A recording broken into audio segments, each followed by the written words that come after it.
After so long कब से कोई वीडियो पोस्ट नहीं किया था, तो हम क्लास 11 का कोर्स वापस शुरू करने लगे हैं। तो चलिए स्टार्टिंग से शुरू करते हैं। जूलॉजी के चैप्टर स्ट्रक्चर ऑर्गेनाइजेशन इन एनिमल्स है। थोड़ी सी आवाज़ स्टफ की होगी, अब नहीं करेगी। चलिए अब नहीं करेगी। In the preceding chapter, you came across a large variety of the organisms, both unicellular and multicellular, of the plant kingdom. So, two types of the organisms are there. You must be knowing about them. Let's go to unicellular or multicellular. In unicellular, what do you mean by unicellular?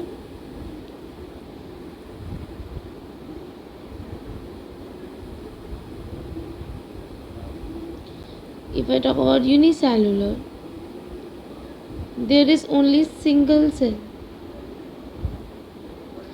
perform all the function.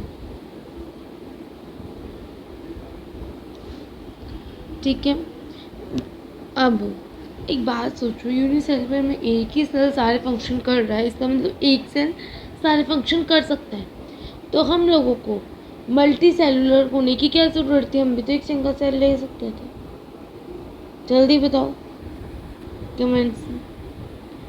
Efficiency will increase in case of multi cellular organism. Reason अगर इसका है तो क्या लिखोगे? Division of labour. Clear?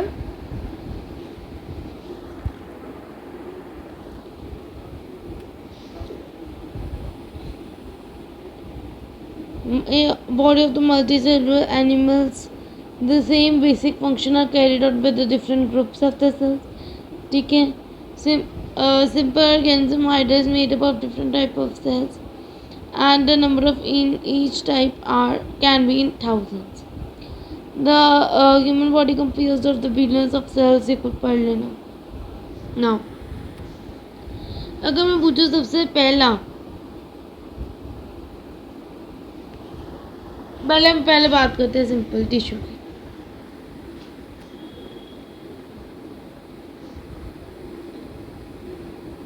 Tissue, they are group of similar cells. Very important thing, similar cells. ठीक है, that have same origin and same function. Same origin होगा, same function होगा। ठीक है।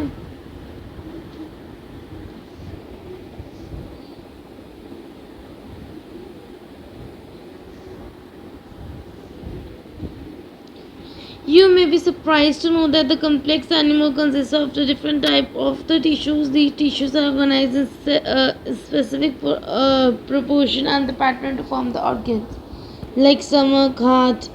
ठीक है। organ perform a common function. organ system, ये basically level of organisation को उन्होंने इस पैराग्राफ में ऐसे ही समझा दिया। आपको याद है तो चलिए करते हैं। पहले sales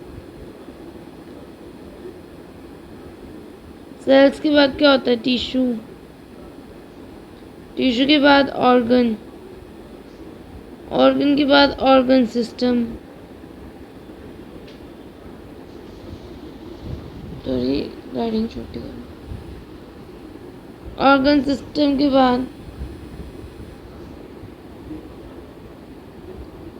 organism, then population, then ecosystem,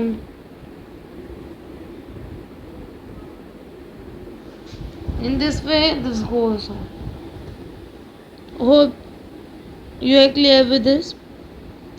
Now we are going to talk about animal tissues. So there are basically 4 type of animal tissue. First one 3n,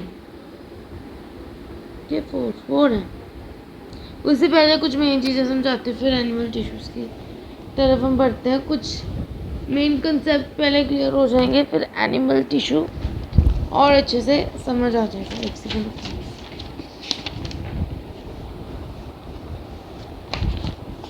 पहले टिश्यूज बनते किससे?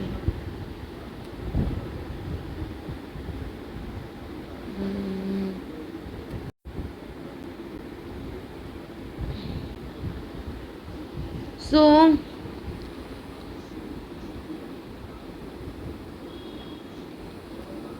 there are three main layers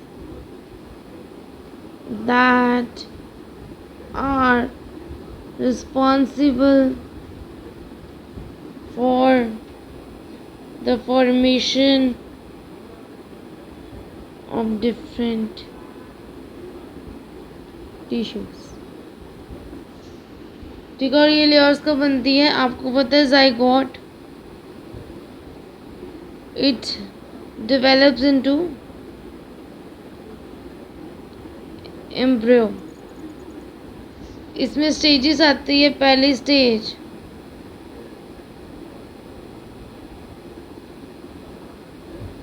morula, gastrula, याद है? Blastula 8 cells, morula 8 cells, 8 to 16 blastula, और gastrula, gastrula, gastrula. germ layers are formed।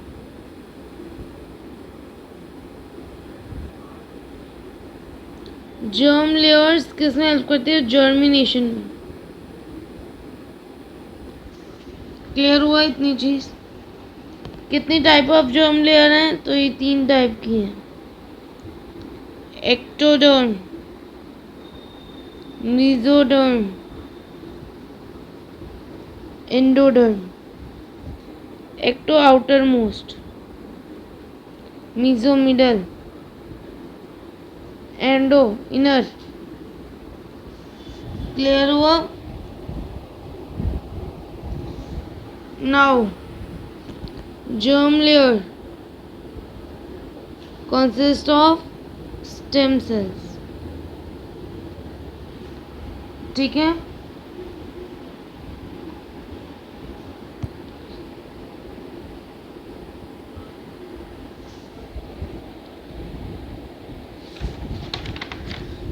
अब animal tissue की बात करें। 4 type of animal tissue as I told you, they are the epithelial tissue, connective, muscular and neural tissue. ठीक है, first of all if I talk about epithelial tissue, it rises from the either of 3 layers. तीनों में से किसी layer से भी बन सकता है। Connective tissue raises from the mesoderm, muscular भी मेसोडर्म, न्यूरल मेनली एक्टोडर्म से।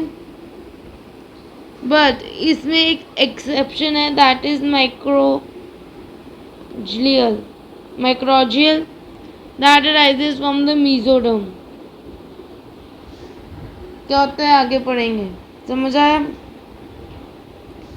Now let's talk about epithelial tissue। We commonly refer to the epithelial tissue as the epithelium।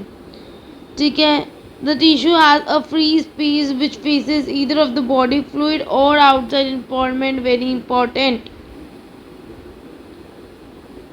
ठीक है, ये किसको फेस करेगी? या तो बॉडी फ्लूइड को या आउटसाइड एनवायरनमेंट को। ठीक है, covering the lining of the some part of the body. These cells are compactly packed with the little intercellular matrix। There are 2 type of epithelial cells, simple and compound। इसमें मैंने बहुत छोटा किया है, थोड़ा बड़ा लिखवाऊंगी मैं। सारे एनिमल टिश्यूज हम खत्म करेंगे।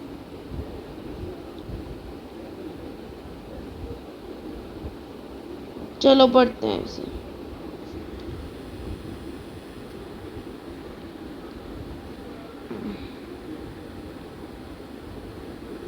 ऊपर जगह भगवान ने दी है तो हम उसको यूज करेंगे।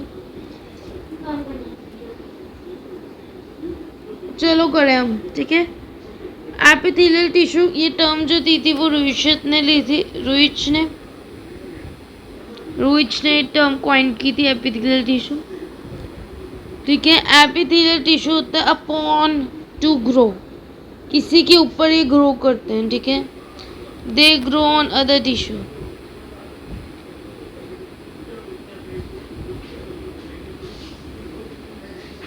ठीक है। Now they form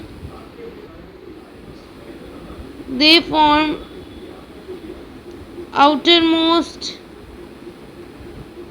lining of organ की outermost lining और outer and innermost lining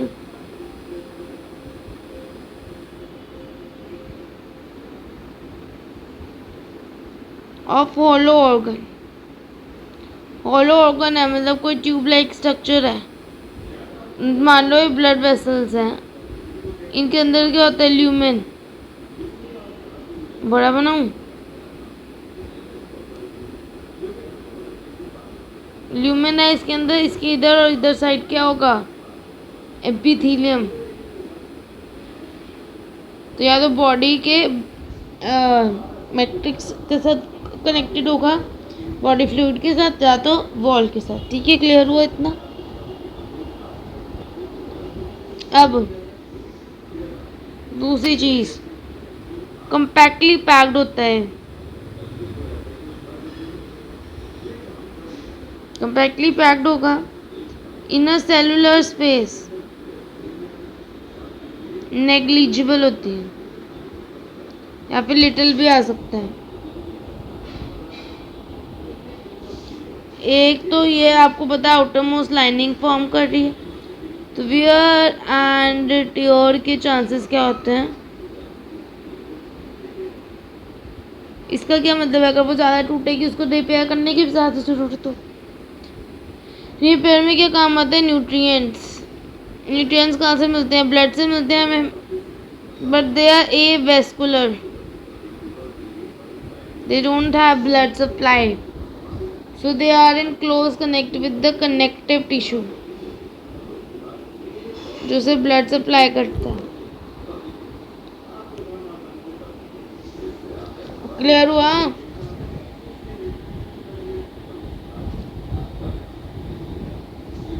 इसको करने से पहले भी कुछ मेन चीजें समझ लो। मैंने क्या कहा, वो किससे कनेक्टेड है,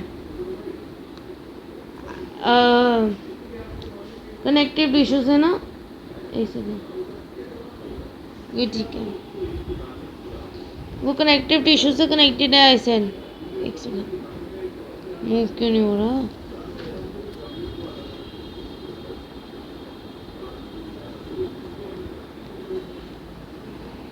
अब ये कुछ इस प्रकार का स्ट्रक्चर बनता है।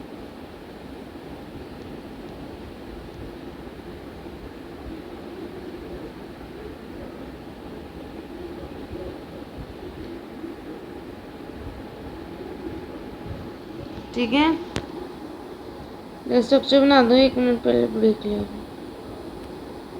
कि मैं वीडियो पोस्ट करके बना दूँ, वो भी कर सकते हैं। डायग्राम दिख रही है, समझो अब इसको। ये जो वाइट पार्ट है ना, दोनों ये एपिथेलियल के पार्ट है। पिंक पार्ट किसके पार्ट है, कनेक्टिव टिश्यू के।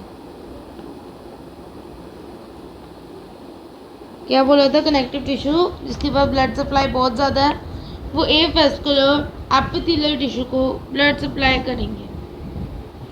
समझ आया इतना तो। अब इस मेम्ब्रेन को क्या कहते हैं,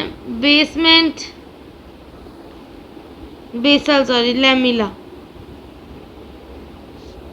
और इसे क्या कहेंगे, इसे कहते हैं रेक्टिक्यूलर और फाइब्रस लैमिना। ये हमारे ब्लड वेसल्स। क्लियर हुआ इतना।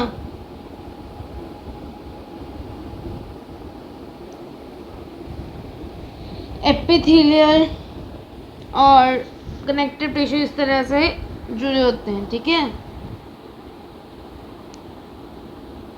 ब्लड वेसल्स किसके पास हैं, कनेक्टिव टिश्यू के पार्ट के पास। इसे क्या कहते हैं, रेक्टिकुलर फाइब्रस लैमिना।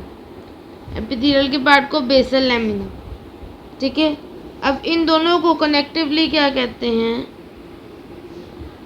वो मैं इधर लिख देती, इन्हें कहते हैं बेसमेंट मेम्ब्रेन। अब इस तरह नोट बना के साथ साथ में लिखो, बेसमेंट मेम्ब्रेन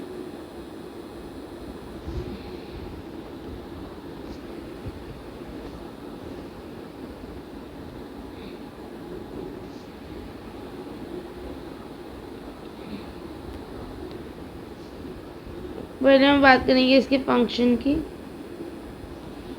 तो इसका फंक्शन, दो फंक्शन है, एक इधर लिख लेती हूँ। Act as diffusion membrane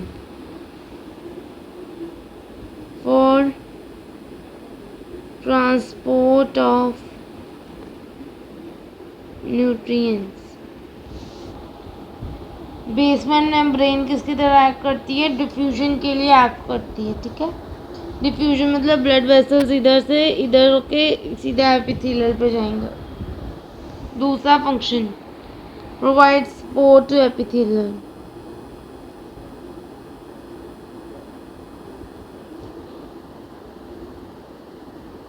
base की तरह एक्ट करती है एपिथेलियल को, बेसमेंट मेम्ब्रेन के ऊपर एपिथेलियल रेस्ट करता है, सपोर्ट प्रोवाइड करती है। इसके टू पार्ट जो कि अब आपको पता ही है वैसे तो, जिसको नहीं पता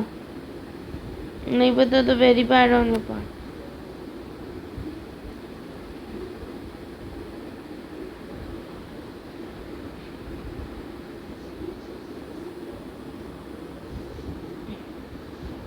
दो पार्ट है, पेसल लैमिना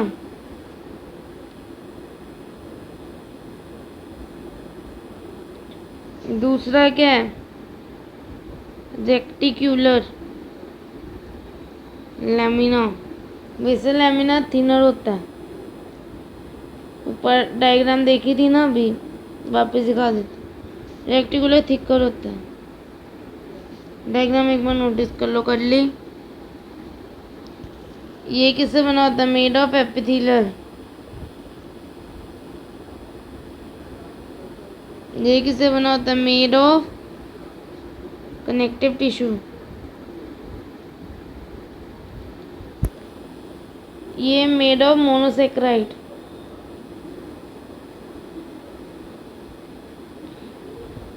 मतलब कार्बोहाइड्रेट। कार्बोहाइड्रेट क्या है, सेल है कि बायोमोलिक्यूल, ठीक है। ये भी किससे बना होता है, ये बना होता है प्रोटीन से एंड कोलाजिन। ये क्या है, सेल के बायोमोलिक्यूल मतलब basement membrane is a cellular.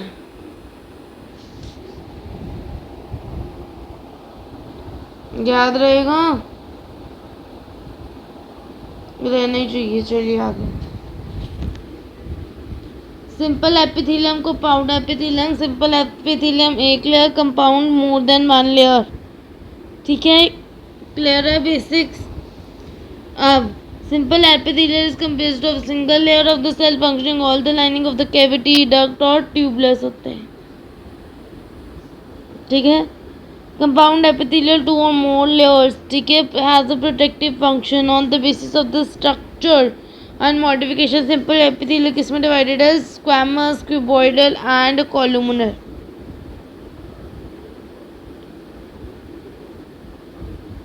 ये कौन सा एपिथेलियल है, this epithelial is basically, this epithelial is squamous, ये क्यूबॉइडल, ये कॉलुमनर, ये स्ट्रेटिफाइड, सॉरी स्ट्रेटिफाइड नहीं है, सिलिएटेड। सीलिया प्रेजेंट है, ये देखो सीलिया इसको कहते हैं। क्लियर हुआ, पढ़ते हैं चलो। Squamous epithelial is made up of the single thin layer of the flattened cell with the irregular boundaries. Very important, boundaries irregular है। अपर व्यू देखोगे इसका तो कुछ इस प्रकार, देखो बाउंड्रीज कोई फिक्स्ड नहीं है, बट याद रखना इसकी शेप पॉलीगन है।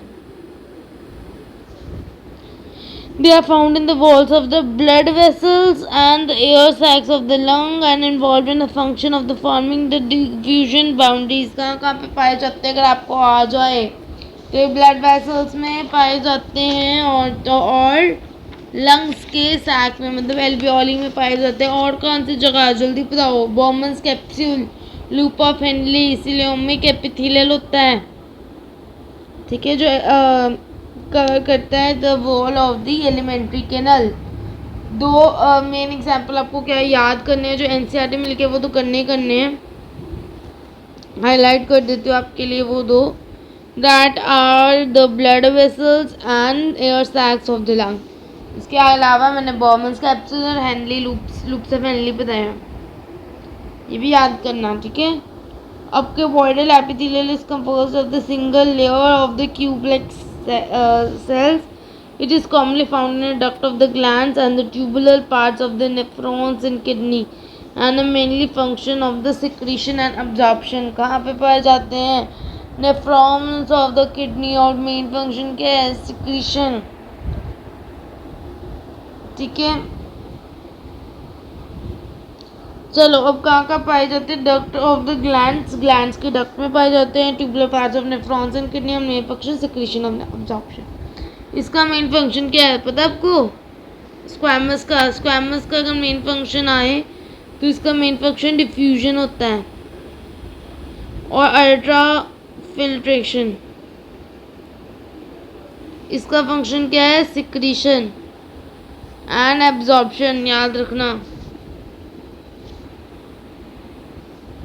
Epithelium of the proximal concollected tube (PCT) nephron has a microvilli।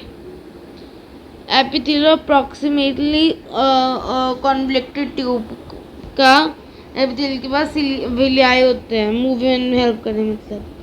Columnar epithelium is composed of the single layer of the tall and cylindrical cells। Their nuclei are located at the base। PCT याद रखिएगा, proximately convoluted tubes, वापस याद कराएं, ठीक है। The nuclei are located at the base। Free spaces have a microvilli। They are found in the lining of the stomach, intestine and help in secretion and absorption। दोनों secretion and absorption में काम करते हैं, cuboidal भी और columnar भी secretion और absorption में काम करते हैं। स्टमक और इंटेस्टाइन में वो काम पे होता था नेफ्रॉन्स ऑफ किडनी और ducts of tubules duct of glands and tubular parts of nephron। It is common and copulated bare cilia। अगर cilia तो उसको ciliated epithelial कह लेंगे। Function to move the particles। cilia का काम ही होता है मूव करना, ठीक है। The mainly present in the hollow organs bronchi and fallopian tube।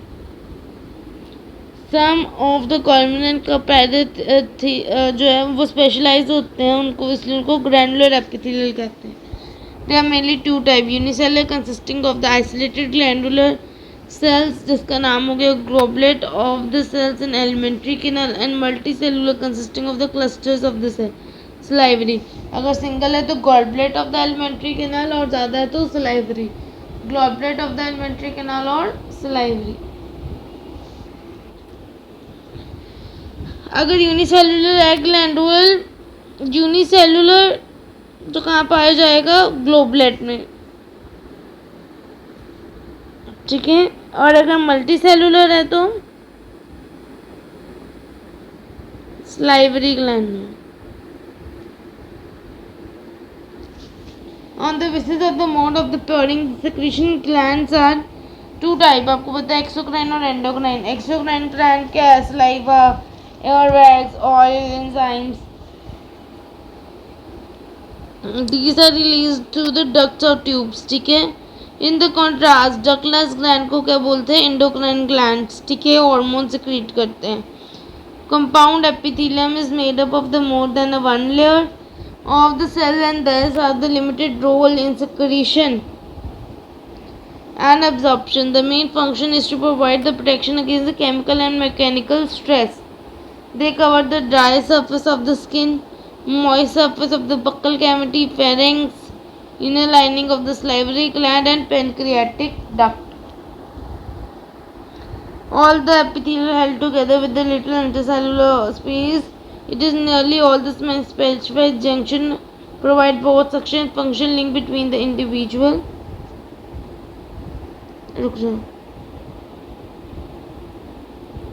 इस जंक्शंस की बात की हुई है. 3 type of cell junctions found in epithelial and the other tissues. These are called as tight, ethering and gap junction. Tight junction का काम क्या है? Tight junction helps to stop the substance leaking. Tight मतलब ethering मतलब खराब नहीं होने देगा,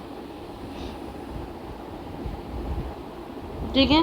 और गैप के facilitate the cell to communicate with each other by connecting the cytoplasm of the adjoining cells. ठीक है. आज के लिए इतना ही. एपिथेलियल टिश्यू हमारे खत्म हो गए.